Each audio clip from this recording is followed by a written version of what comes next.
Yeah, exactly right. Of course, 957, the Peel Lord, and Frandre, the backline dive to a fault. He will get into the backline no matter how hard it is. But we are already in champ. Yeah, he most certainly is. We are into champion select, though, and all of the bans have come through. Lissandra, Azir, and Vladimir taken away from tank. That is a massive mid lane focus here for our blue side in WE, as Ryze, Rek'Sai, and Trundle have been removed on the side of Snake. And WE now looking at their first pick. We'll see whether it's going to be the Graves. This will be an interesting one for Condi. Has played it before. I really want to quickly touch on the target banning at tank. We've said this multiple times. Yes, we just highlighted SofM and Frandre, but Snake only play to the ceiling of their mid laner. For whatever reason, tank can really shine or be completely denied, particularly that Lissandra pick, taking that away from him. But it's really how SofM has impacted tank and allowed him to get mobilized early. Yeah, exactly. And look, at the moment, considering both of those players' picks, as Frandre is hovering the Viktor here for tank, potentially. I love WE's first pick, though. The Karma being taken away can go into the hands of Zero. He's been playing it very effectively, but we saw Athena have a fantastic mid-lane Karma play. And if we remember back to the playoffs, WE, in straight Karma games, were able to take themselves to the next level. So, again, also alleviates pressure off of Mystic from that Sivir pick, means that he can go more towards his Ezreal, which is very nice to watch. Oh, yeah. It certainly is. And, of course, that is an impressive poke lane as well out of the Karma and Ezreal. Xiye actually locks away the Swain very early on in this matchup as Condi looking at picking up the Spider Lady. And that is going to be taken away now as well. So a lot of pick potential coming out from the jungler. That's really risky. We'll see if Xiye does use that Swain in the mid lane or if it's a flex pick towards 957 in the top side of the map. Because Frandre has his pocket Fizz. This guy was known as a Fizz player back in the LSPL. Oh, yeah. Has Fizz one trick, wasn't he? Yeah, Fizz one trick, effectively. Has pulled it out in the LPL to great success, constantly being creative, revolutionizing the top lane, smite teleport, things like that. So if that is a Swain top, definitely has some threats. Most certainly does, and it's actually Frandre's pick that is being saved until last for the counter here on the side of Snake. You can see Nami, Ezreal being looked at the moment as far as that bottom lane to be locked in here. And Martin has shown some pretty aggressive Ezreal plays so far, but I like the denial pick away from Mystic more than anything because his Ezreal is so beautiful. However, not going to be happening as I get punished for talking about hovers too often, as Jhin is what's going to be locked in here for Snake. But the Jami lane. But continued priority. What's it called, Atlas? Jami. It's called, it's either, yeah. I just like Jamis. Jami, Jhin, Nami. Yeah, because here in Australia we like to abbreviate pajamas to Jamis. Oh, I see. It's a pajama lane. Yeah. Okay, got it. It doesn't quite work unless you abbreviate it, though. I was confused, but it's fine. Jhin still You can call it the Jimmies if you want. No, let's not. I think Jami sounds a little bit better. I was going to talk about Jin's priority in the LPL, but now I'm just going to talk about Ashe. I feel like this is good, though, because, I mean, if you give you an opportunity to talk about Ashe, you're going to take it. What's cool about Ashe, although I might be punished for talking about a hover before the actual lock-in, because Ezreal is still available. There we go. What's cool about Ashe is she kind of acts like Bard in a sense. So if you go into a 2v2, Ashe is one of the few champions that has an incredibly long range that can compete with the likes of Jhin and Caitlyn. Yeah. She has great control over creep waves, so she's going to keep him pushed in because of the volley and the AoE damage it offers there. But also, if Jhin sets up in his curtain call, final call... Curtain call, yeah. Curtain call, bam, right in the kisser with the arrow. It's pretty much the Bard ultimate. Yeah, exactly right. And you can do it from any range at all, making it a little bit better than the Trundle, which was banned away this time around. But Frandre, like we said, is going to lock away the Fizz. It's going to be Fizz versus Maokai, the matchup. But if he ever gets across from Xiye, he's going to be having a little bit of a better time. Tank deciding to take the cleanse against the double teleport, though, of WE. And this is a big difference between LGD that we saw in the last series and Snake's composition in this series, is that they open up themselves to look for a 1-4 split push and get Frandre ahead, have him cause havoc in those side lanes.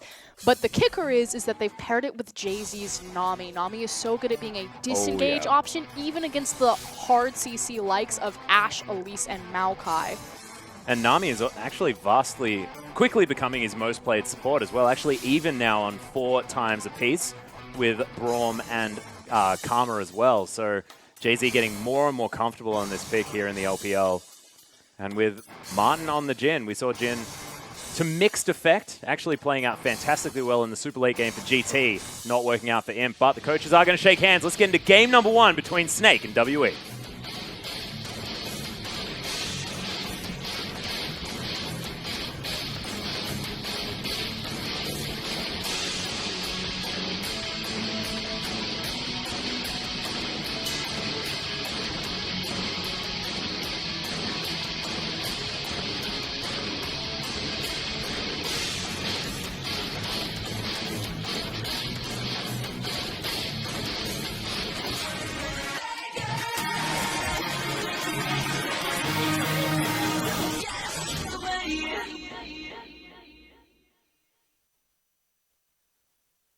Thank you very much, 957, and here we are, Summoner's Rift. First Dragon is going to be an Infernal Drake as well. How very exciting in order to take us into this match. We'll see whether we get 3 in a row this time around as well. Game Talent's doing fantastically well, utilizing 3 Infernal Drakes, so 24% extra AP and AD, which is revolting. Tank now getting vision down in the river. We'll see how this early game turns out. So people to watch in the early game is always going to be SofM whenever Snake are playing. This guy has very interesting early game pathing, particularly when he's on a jungler like Graves, as he smites that Spiderling, who has so much control in farm. Is he going to have it back up again in time? I would assume so. I'd hope so. Keystone Mastery is popping out on your screen. Again, Imp has been joined. Martin taking the Thunderlords as well on Jhin. So the new wave of Jhin Masteries. Not a Warlord's Bloodlust for Ashe, though. Looking for the Battle of Fervor, so looking for some more immediate power in that 2v2. Yeah, we find it really interesting because Ashe has been taking Fury Battle most of the time, whereas Sivir, who has basically exactly the same item path, has almost always gone for Warlord's Bloodlust. I find it interesting, like, even though it's basically the same theory, it's just not done by Ashe. Well, it's in the itemization, but I consider Ashe more of a lane bully than Sivir. Sivir takes control of the creep wave, but Ashe kind of does that to the same extent, but also if she taps you with the volley and then trades the auto attack on you, it's very hard to out-trade Ashe. Yeah. Like people sleep on Ashe and her dominance in lane. I know, I say it all the time. I love Ashe. You do. You love Ashe quite a lot. As SofM actually changing things up, heads for a major camp here and might be looking towards some early aggression, potentially. And this was kind of the question with SofM, you know, was he, in a sense, a one-trick pony or kind of a gimmick jungler with his pathing? Able to mix it up, make sure that he's not as telegraphed as before, and open up more options for Snake in this early game. At the moment, you can see Snake off in the laning phase. Now Martin looking to try and catch back up and try and get themselves to that level 2 mark, but you can see Zero wants it so bad. Will be able to grab himself a shield and has hit level 2 now. Need to respect that crit. Martin, like, he's not even stepping forward to try to trade the crit on Mystic or Zero because he's so scared of the Karma Q as well as the Ashe volley. However, still gets hit by it. So he needs to just sometimes bite the bullet. There does have that last crit. Just throws it down though under the creep wave. However, Condi on his blue buff right now. You can see Graves going for a full clear of the jungle. SofM just smacking everything down. Gets straight onto this blue buff as well. He's so healthy. Will be scary if the Elise ever finds him. Yeah, see if he's going to take his back after this or if he's going to try to contest for the Scuttle Crab, get some control for his bot lane, despite the fact that they're actually pushed in. Nope, he's just going to go ahead and back. I agree with this, because if the enemy jungler showed up, Mystic and Zero can rotate faster than Martin. Wow, Deadly Flourish does come down. Nice bubble as Martin is going to get the speed boost from shooting out that last auto. Mystic still has the heal available, now going to use his potion, as Martin did have to use his. Scary factor was the fact that Mystic was tanking the 4 creeps as he was fighting Martin and Jiezou. Those little back caster creeps actually did a significant amount of damage. Doesn't help that he ate the CC by positioning himself against a wall, giving Jiezou a pretty free bubble. Very close to getting the kill, though, was Mystic. So this lane actually doing very, very well as Condi looking to try and get some work done onto Playful Frandre. Trickster is down. Yeah, exactly. The Cocoon is going to land from that one as well. As Frandre is going to die for first blood. 957 picks that one up. SofM wants to try and get something back, but there's a creep wave there. And of course, those shotgun shells don't do so well when they're tanked entirely by a creep wave. Great acknowledgement from Team WE to realize that Frandre had used his Playful Trickster preemptively and to look for the dive. They chained the CC very well into the Twisted Advance and then at the last second throwing the Cocoon. Yeah. Slight misplay, though, from Frandre, honestly. I feel like he could have Playful Trickstered further underneath the turret, create a little bit more time for SofM to get around and possibly get a counter kill if they were trying to dive. However, wasn't going to happen. SofM, though, continuing his onslaught of the jungle. Never a good scenario, however, when you have a TP advantage on a Maokai. You can see 957 on your screen right now is actually walking back to lane because he's not sacrificed any of his creep gold or creep experience. Does mean that there's a window of opportunity for Team W to play aggressively here, which means that Mystic and Zero, they have complete control of this lane. Like, the fact that that TP hasn't been expanded assists the bottom lane so much in their confidence to continue to play aggressively forward, even if the enemy jungler shows up. You can see right now, Martin is doing his very best just to farm it underneath this turret, but he doesn't have a whole lot of mana left over. It's only 4 CS behind. The xiye is just going to utilize his Laser Bird and his Never Move to pick up a whole bunch of farm. Move his way out. Tank just looking for a freeze where he can. Nice stun. xiye is able to continue winning that trade. Talked about trying to set up that freeze. Doesn't quite get it, but... No. Typically with Swain, we talk about this all the time. He finds advantages when he finally gets you underneath the tower and he's able to use his dots.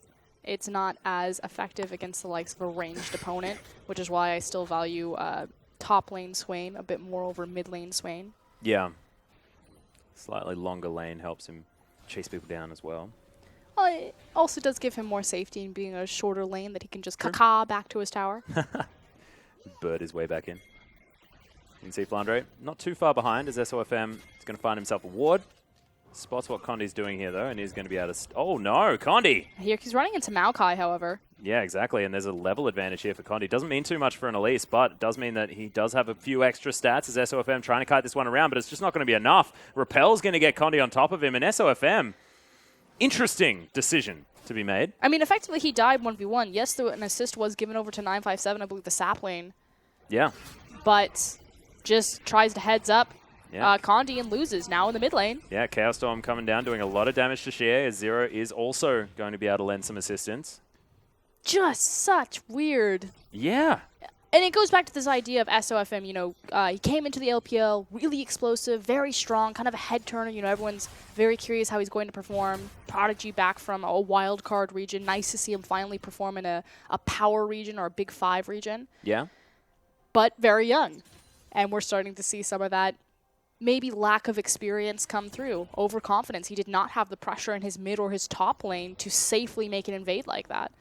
Yeah, man was pretty antsy. Is Curtain Gore going to come in from Martin, looking to try and clear out this minion wave. He's going to be able to grab himself most of them with that one as Deadly Flourish for a little bit of extra damage. And it looks like Snake might be trying to make a play on this dragon. I think they want control over the crab, as well as clearing out the pink ward. Understanding that they are losing a little bit of pressure. Want to make sure that they will have permanent vision of that dragon. Makes sense. Infernal Drake. Pretty difficult one if you were to let it go to deal with. Also some free gold, as we now see an invade coming in from SofM as well as Jiezou. Yeah, now with some support. And this is something that SofM does every single time. This time around, like you said, has support, but will contest a jungler's camps. Ahead or behind, it seems. Damn right, doesn't even matter. Collateral damage now picked up for the Graves. Should be very important if he does find himself a spider lurking. You can see big collapse here from WE, looking to get vision down around this dragon area. SofM going to deliver tank a blue buff, does so effectively. And the Gromp then going to be taken by the Graves. See where he's going to use his collateral damage. The issue that I have as far as like his kill lanes, yes, he has Viktor, he has Fizz. They offer great kill pressure, but Frandre fell down early, so it kind of put him in a bit of a hole. You can see that in the CS difference, as well as, again, not having that TP for a big portion of the game. It's now up, so play could be made bottom. But if he walks into this mid lane, you're still trying to burst out a Swain. That's difficult. He's very tanky. Yeah. Walks into the top lane. Frandre's already behind, trying to burst out the Maokai. Everyone knows how difficult that is. Speaking of burst. Yeah, Tank and xiye once again fighting it out. It's sort of burst versus sustain right here. As you can see, xiye actually taking the brunt of it, but not seeming to care because he's the one with the sustain in this lane. And that's the issue with Swain, is that the fact that he can stand in pretty much the entire duration of the Chaos Storm in bird form and just not care. Just a little bit overtuned. One could say. The understatement of the century comes out from Frostgrin as Frandre thinking about trying to hold on to this minion wave where he can. SofM clearing out as many wards as possible, but Hawkshot keeping him under wraps. Yeah, and keeping tabs on who's the right thing to do, because the thing is SofM can't really walk confidently into the Maokai lane, into the Swain lane, with 100% guarantee that his time will be well spent because he'll get the kill on the tanky members. So he's trying to contest Condi. So if you just keep tabs on him, as speaking of keeping tabs on Elise. Yeah, Frandre is going to now have the Playful Trickster, but there is, of course, no flash available. Frandre still alive for the moment, but is going to fall down. The turret not going to be enough to take care of Condi. So if you keep tabs of him knowing that he just wants to put Condi down and seeing that he is walking towards the bottom side of the map because his top side jungle is clear, it gives Condi the confidence to immediately look for the dive on Frandre again.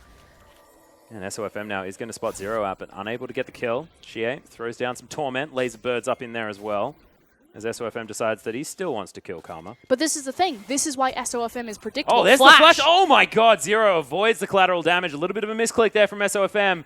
Doesn't manage to get the kill. Good flash from Zero to keep him alive. But the reason Zero is there is because, okay, Hawkshot comes through. They see where SofM is. They make the play top. They know that he's going to invade the bottom side to at least either take the camp or place down Vision. Immediately Zero responds. Almost pays for it with his life. But the fact is that they know exactly where Snake's jungler is going to be at all times. Yeah. Frandre holding onto his teleport, walks back towards the top lane. He's 12 CS behind, but will be able to pick up a wave underneath this turret. 957, though, is very, very strong. Almost has his Spirit Visage completed. Actually has the Kindle Gem component done. So a bit of extra cooldown reduction for him over Flandre's Fizz.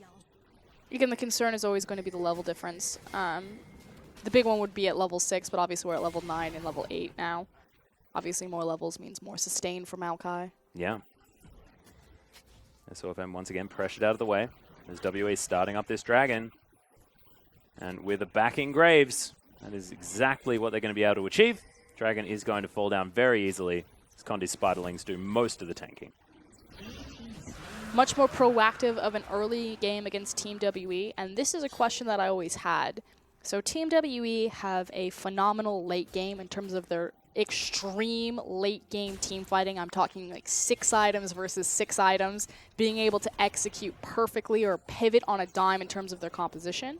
It's their late game that their early game that I've always had problems with. I was always questioning, why doesn't a team just smash Team WE in the early game? Because they're so slow, so methodical.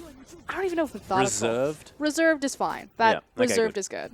But showing that if they actually face a team that tries to make early game plays, that they will adjust and continue to be reactive to them. Not proactive, but just answering to what they're doing. Yeah, and they're picking up whichever advantages they can get as well. xiye, you can see, pushing out this mid lane quite effectively. Does have his Rod of Ages now completed. He's having a very good time. 957 had all the help he could need towards the top side of the map, continuing with that CS advantage and just the general advantage against the Fizz as well, who's not able to be that bully that he wants to be. SofM going to find xiye as he closes distance completely. And the Chaos Storm is going to fly through. Collateral damage finishes off the kill, and that looked all too easy here for Snake, who will now get a lot of pressure on this turret. And we talked about, SofM being a little bit reserved, not wanting to walk into the mid lane, but showing right there that they definitely had the kill pressure available. Damn right. If he hits all of his spells. Tank as well, with a lot of burst damage now with 2 upgrades on that Hex core, and they steal away a blue buff very effectively. So Snake showing that there is life left in the old girl. But again, focused around tank. Still, it seems that Snake only played to the skill ceiling of their mid laner. Yeah. Finally, some good news for them, but it will be a blue buff trade. Different on where it's going. Condi will be the primary benefactor of this blue, whereas Tank has his blue. Yeah. So xiye, as far as that lane matchup is concerned, will need to be careful with his mana. However, with the Rod of Ages, he's probably going to be feeling relatively okay. Mystic, though, is having the best time ever in this lane. Not getting bullied at all, just ashing it up.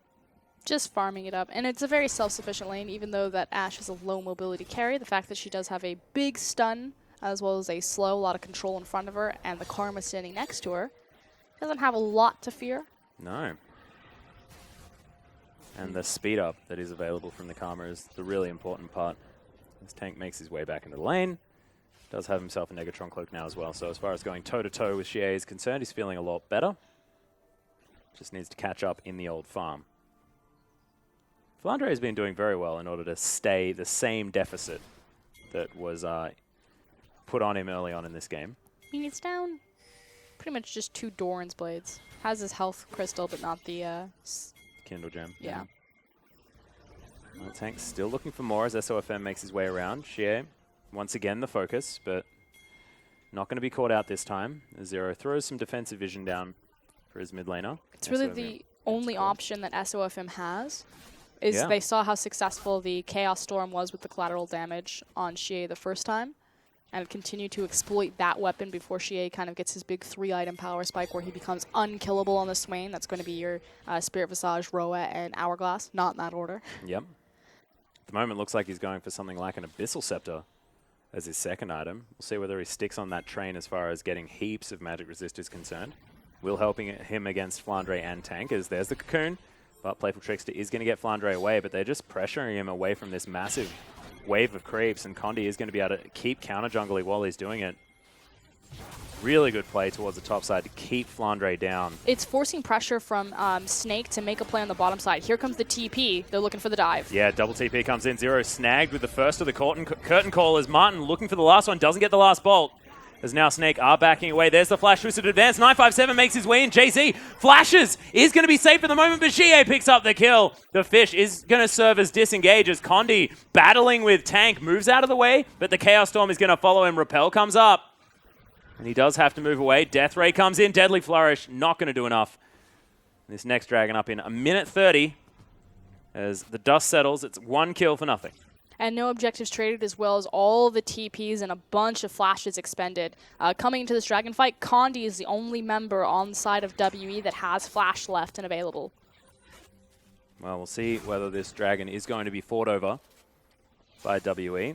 As Mystic, now with a recurve bow picked up, as well as that pickaxe, wants to get to both the Hurricane and that Essence Reaver.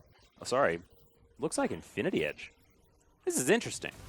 Normally it is Essence Reaver picked up first for Ashes. Mystic going full old school.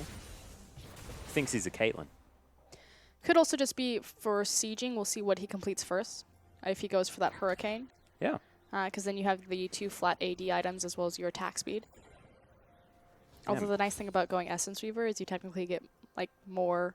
More arrows, man. Not more arrows, but with the CDR. But in the build path for it, you get more... ingredients for flat damage items because it's 2 longswords versus the pickaxe. Yeah, that's true.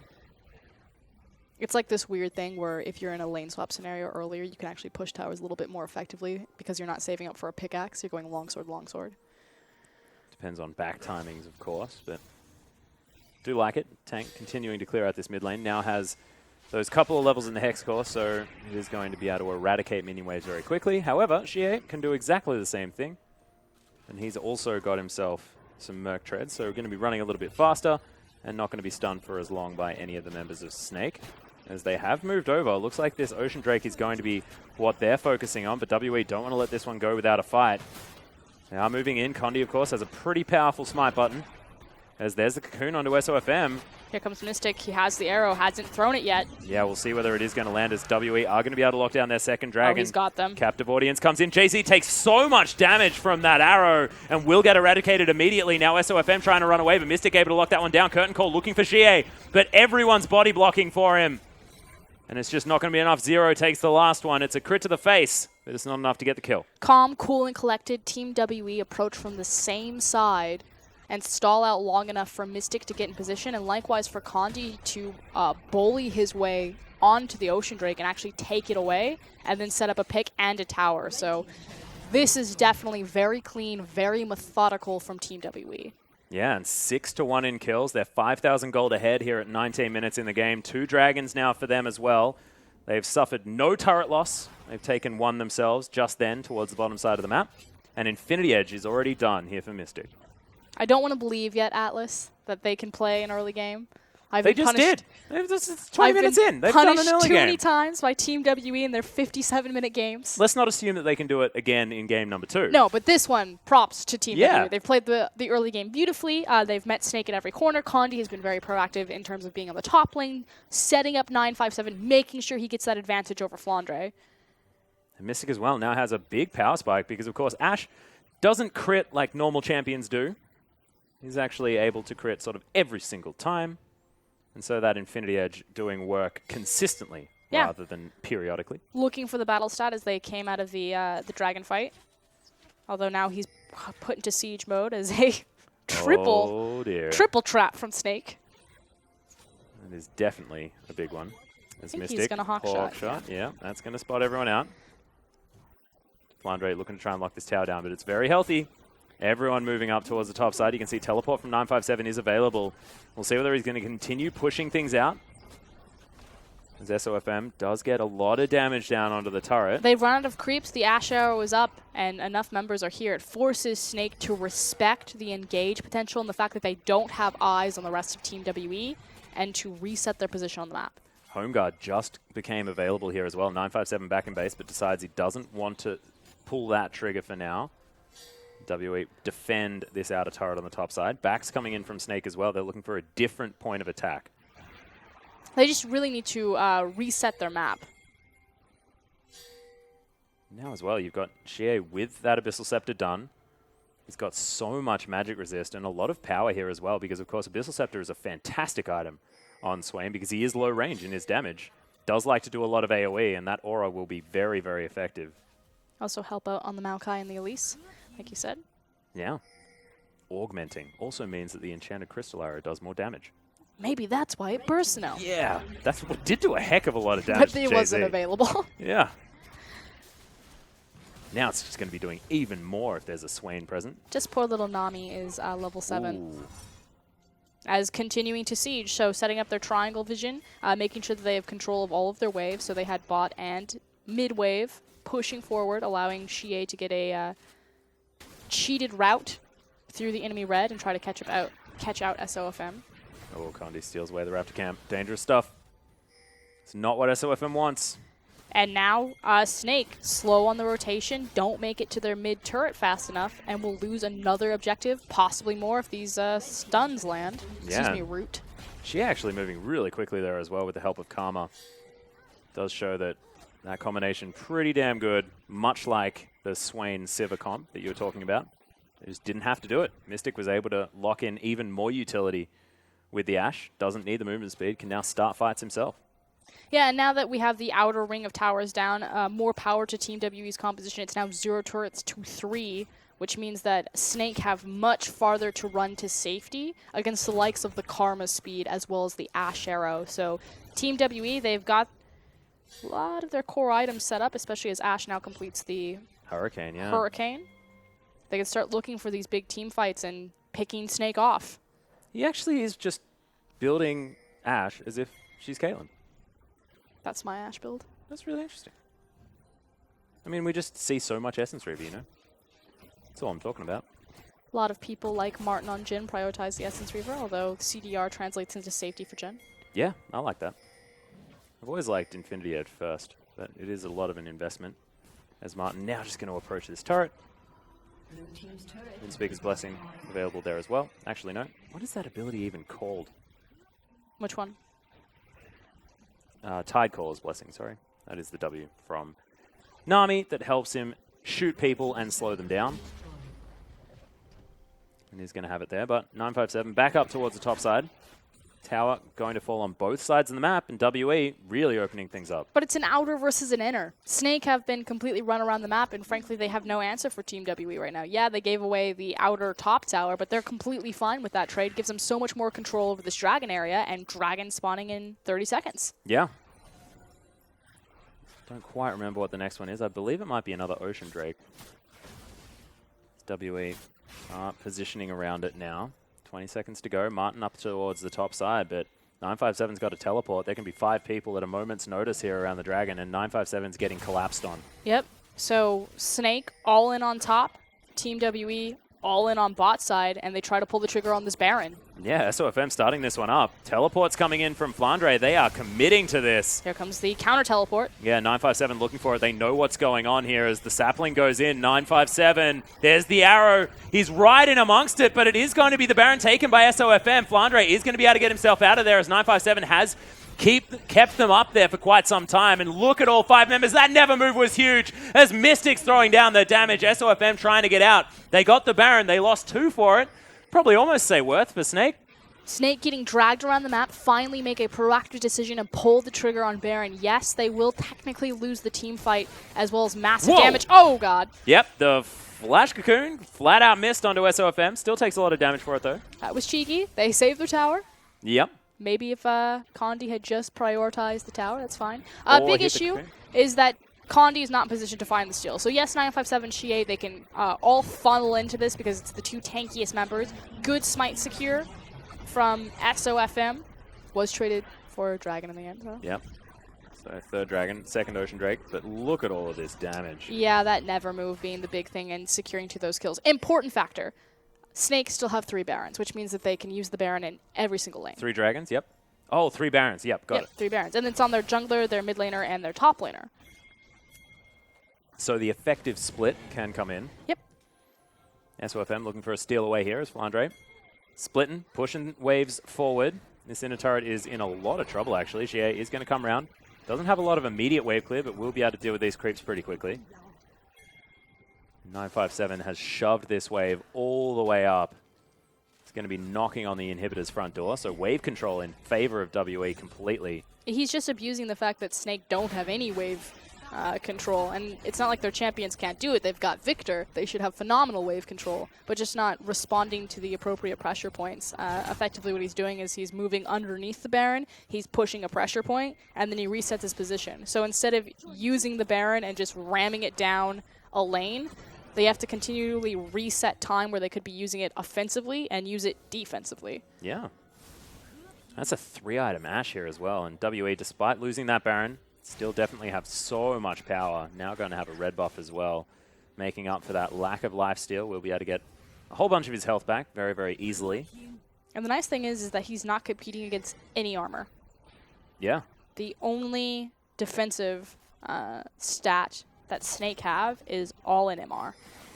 Well, it does make sense with 3 large magic damage dealers as WE against the tide are able to grab this inner turret. And now rotate top to the set up creep wave waiting for them. Oh, Condi like setting the one I vision, prepared earlier. taking it out of the oven. Mm-hmm.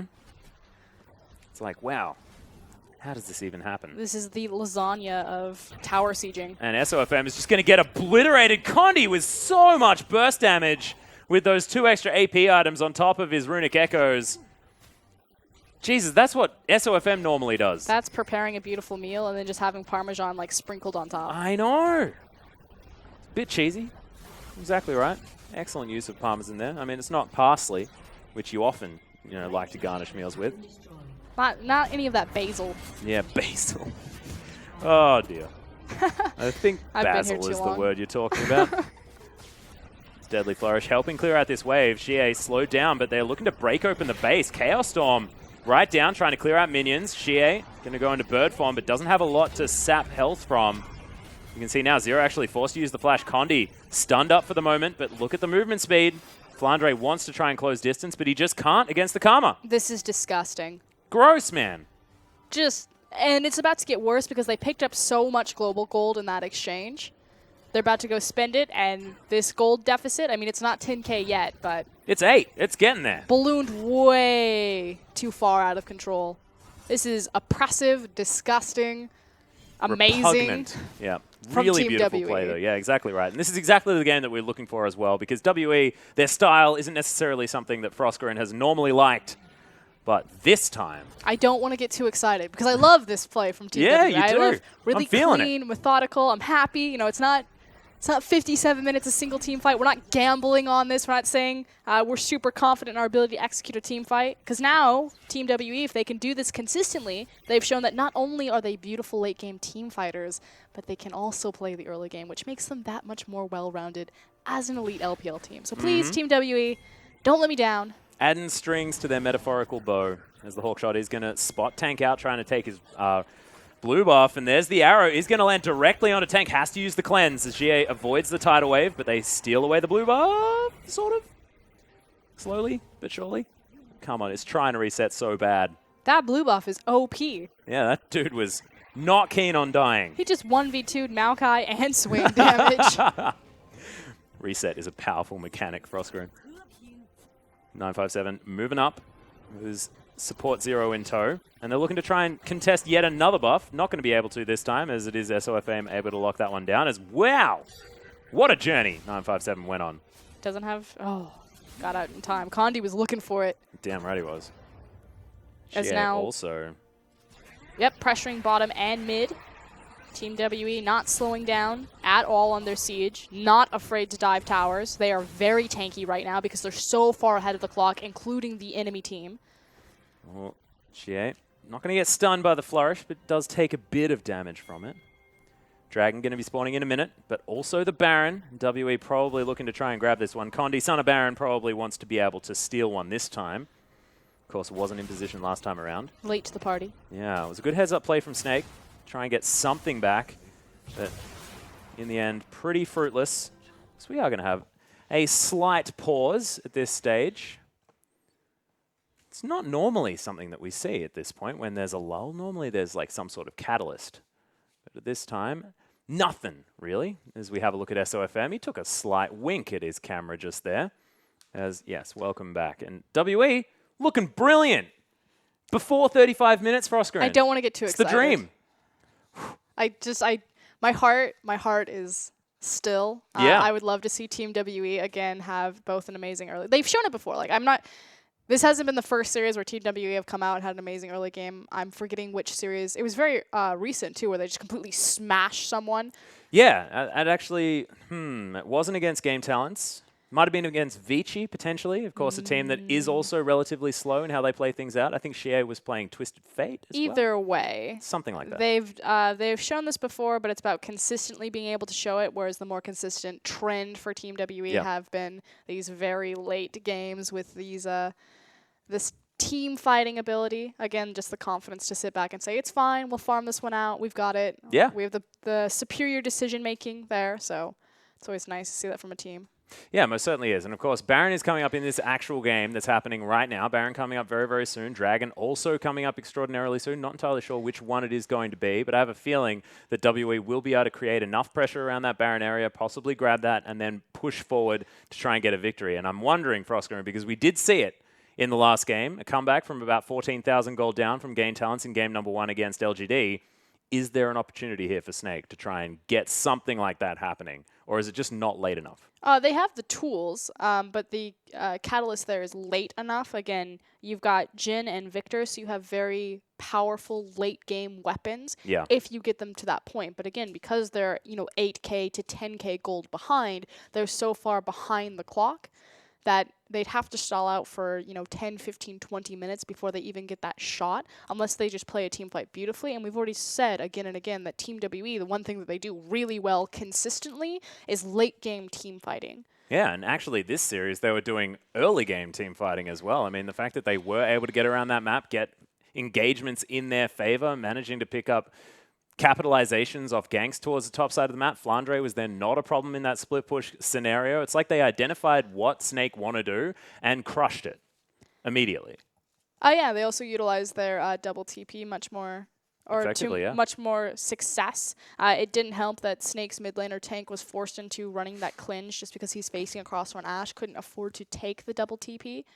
Has had to use it to save his life multiple times. But Snake are frankly just getting run around the map. And we talked about, SofM, his jungle pathing is pretty unique, very creative. This time went for more of a standard route, but wasn't his usual snowball-y self. The only play that he really made was post-level 7, an assassination on xiye in that mid lane. But he doesn't actually have a ton of kill pressure in his lane, so it was a bit of an issue. I think Snake maybe didn't draft to his strongest suit to kind of get him going and take command of the early game, and Team WE just ran him over. Yeah, they most certainly did. And the thing that I find really quite interesting as well is the fact that that Kindred was up and available. SofM has played it a lot of times as well. This is something that Snake have used to great effect. SofM looks very comfortable. Graves still prioritized over it. I mean, do we know why this is happening? Well, the thing about it, typically when you see a Graves, he's in tandem with some form of hard CC, and it becomes this idea that you lock them up with your hard CC that your laners are bringing, and he has the actual damage where he can very easily 100-0 someone. Yeah. But he doesn't really have any hard CC. He's got a Viktor in the mid lane with the gravitational field, and then he has a Fizz in the top lane that was put far behind. Yeah. The bottom lane, he has Nami, but Nami has to hit the bubble. So again, this is why I think it's kind of a weird draft. I mean, Graves offers more flexibility than that, but in terms of your kill pressure, which is why SofM tried to go for the 1v1 against Condi, but kind of inexperience, he pressured forward into Condi's jungle, and he immediately just got collapsed on by the top laner and the mid laner because his top laner and mid laner were behind. Frandre had already been ganked, I think, twice at that point. Yeah, at least once, yeah. And Viktor was getting bullied out by Swain. Between Vladimir and Swain typically has the easier early game. He's able to push more effectively. Yeah. So just fell apart at the seams, starting with the jungle.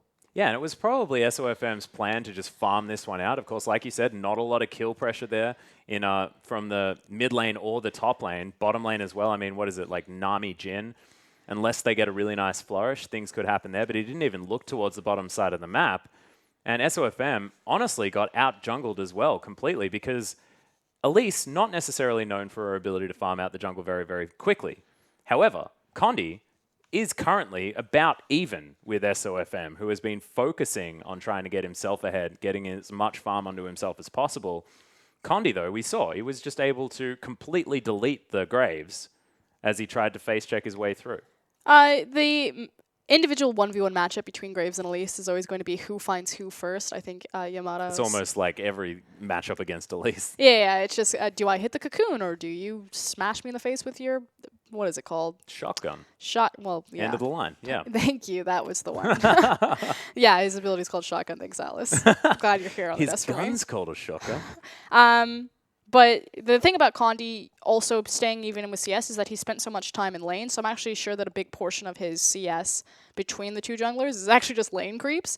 Because if you think about it, he camps up into the top lane, and then he's like, okay, guess what, I just got you this kill, except I took the kill, and now I'm going to take this incoming wave. And it's just the double whammy against Frandre, the fact that not only did they kill him and then shove the wave in so he loses all the experience and gold. Yeah, just taxed out a little bit, of course. Just a little bit of a reminder, guys. We are into a pause at the moment, trying to sort out exactly what's going on. We'll get back into the game as soon as possible. You know why? You know why it's paused? I don't know why. Because it's a Team WE game.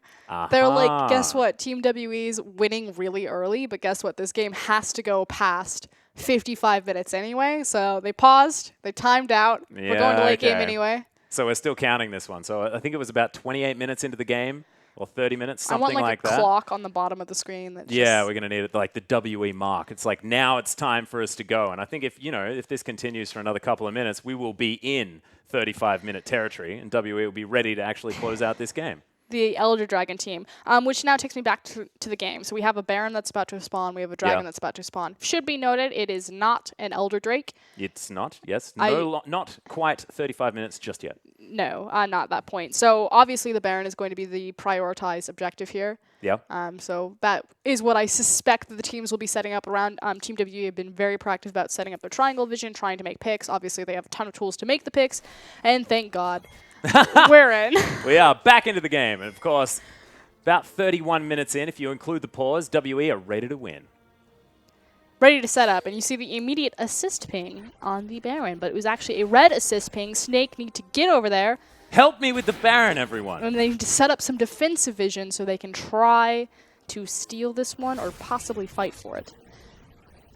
Well, you can see Martin able to clear out this wave quite effectively. Captive audience coming in as well, which will help out. And WE deciding to take the easy objective, which will also help them take down the Baron very, very soon. It's also because they can burn it before the Baron spawns, and there's no way that in the 7-second window that Snake have over by this pit that they can complete this Baron. Yeah, and they managed to get all of the vision down that they needed beforehand, so making sure that Snake had to spend some time clearing it means that they definitely couldn't start anything safely as SofM, Snake's setting up some sort of sneaky scenario. Is Condi going to get bubbled? It's a big stun combo, and that's going to be the jungler removed from the map. Frankly, there was zero reason to face check that. You've got an Ashe on your team. You know that Snake are going to be setting up around this Baron. Condi just loses his mind for a split second, but does give Snake an advantage of the smite, which means that Team WE, they have no chance to steal this. They have to fight. Yeah, Jiezou is actually quite low as Zero's going to eat the fish. The arrow flies through as this Baron is going down extraordinarily low. SofM's going to lock up another one, but it is going to mean his death. There's now Frandre. He's going to fall down, but it's a once again 2 kills for 1. And a Baron going in favor of Snake. This looks awfully familiar. Son of Baron, getting a little too eager around that corner. Well, that's how you deny him his ability to steal Barons, is kill him beforehand. Again, has an Ashe on his team. He had the tools. He had the power to face check safely. Chose not to, is punished. Should also be noted that Snake, yes, members went down, but they still retain the Baron on at least 3 members, which means that they can apply it in all 3 lanes simultaneously.